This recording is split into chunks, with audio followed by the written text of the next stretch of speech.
মান্দা উপজেলার পরানপুর ইউপির সোনাপুর গ্রামের আওয়ামী লীগ নেতার মারপিটে রমজান আলী নামের এক বিএনপির কর্মী নিহত হয়েছেন। এই শহীদ পরিবারকে রোববার বিকেলে উপজেলার পরানপুর ইউপির সোনাপুর মোড়ে আনুষ্ঠানিকতার মধ্য দিয়ে জামাতে ইসলামীর পক্ষ থেকে দ্বিতীয়বারের মতো আর্থিক সহায়তা হিসেবে নগদ ১ লক্ষ টাকা প্রদান করা হয়েছে।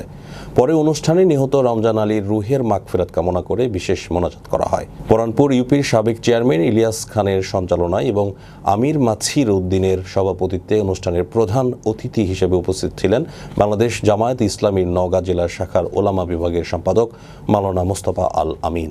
বিশেষ অতিথি হিসেবে উপস্থিত ছিলেন মান্দা থানা আমির আমিনুল ইসলাম, থানা সেক্রেটারি মোয়াজ্জেম হোসেন সহ আরও অনেকে। ইতিপূর্বে পরিবারের আর্থিক সহায়তার জন্য ১ লক্ষ টাকা দিয়েছিলেন। আজকেও নেতৃবৃন্দ ১ লক্ষ টাকা দেওয়ার জন্য এই আয়োজন করেছেন।